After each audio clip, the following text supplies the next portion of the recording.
जब कोई बहुत बड़ा साम्राज्य ढह जाता है तो उसकी जगह कौन लेता है। सोचिए, मौर्यों के पतन के बाद बिहार सत्ता का एक ऐसा ही अखाड़ा बन गया जहां महत्वाकांक्षा थी, हिंसा थी और नए नए राजवंशों का उदय हो रहा था।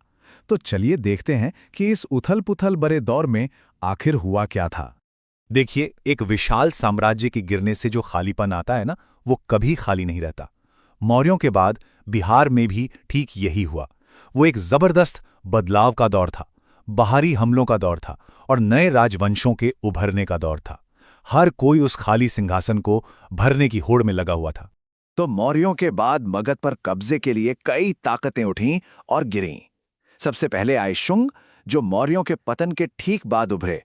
उनके बाद आए कण्व और फिर मध्य एशिया से एक बिल्कुल नई शक्ति आई, कुषाण। तो चलिए कहानी की शुरुआत करते हैं शुंग वंश से। तो जैसा कि हमने देखा, सत्ता पर पहला कब्जा शुंग वंश ने किया और इसकी स्थापना आप कह सकते हैं एक बहुत ही नाटकीय और हिंसक सैन्य तख्ता पलट के जरिए हुई थी। इसके संस्थापक थे पुष्यमित्र शुंग। और जानते हैं वो कौन थे?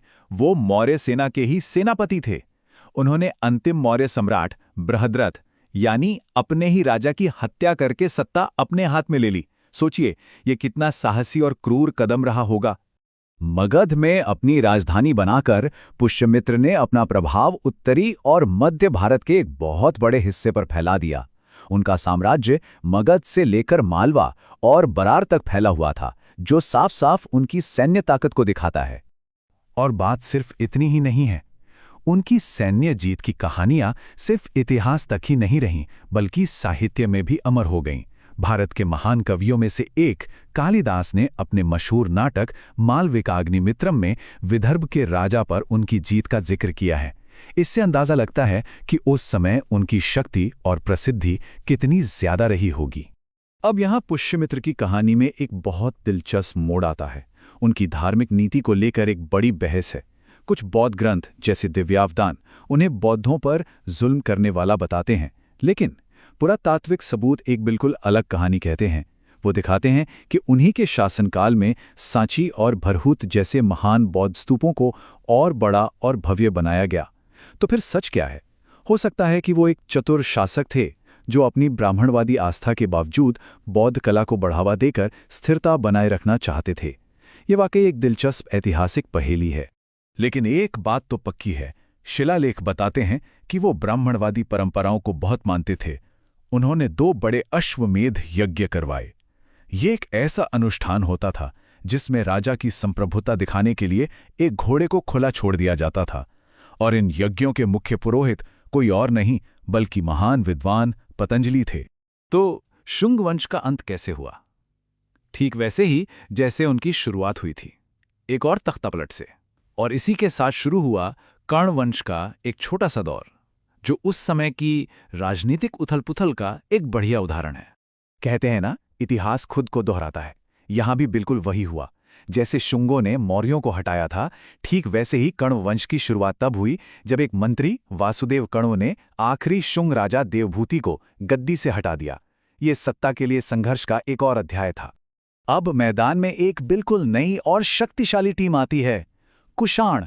वो पहली शताब्दी ईस्वी में मध्य एशिया से इस इलाके में आए, और उनके आने से यहाँ का राजनैतिक और सांस्कृतिक दोनों ही नक्शा हमेशा के लिए बदल गया। और जब भी कुषाणों की बात होती है तो एक नाम सबसे ऊपर आता है, सम्राट कनिष्क। उनका शासनकाल जो 78 से 125 ईस्वी तक चला, न केवल कुषाणों का सुनहरा दौर था, बल्कि उनके प्रभाव ने बिहार और पूरे उत्तर भारत पर एक बहुत गहरी छाप छोड़ी। कनिष्क ने पाटलिपुत्र पर हमला तो किया, लेकिन उन्होंने सिर्फ शहर ही नहीं जीता, उन्होंने शहर की सांस्कृतिक दौलत को भी पहचाना। वो अपने साथ मशहूर विद्वान अश्वघोष को अपने दरबार में ले गए। इससे पता चलता है कि वो सिर्फ एक विजेता नहीं थे, बल्कि ज्ञान की भी कद्र करते थे।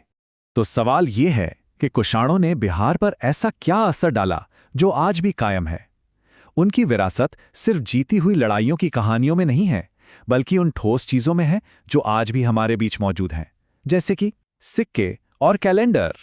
और इसका सबूत हमें जमीन के नीचे से मिला है।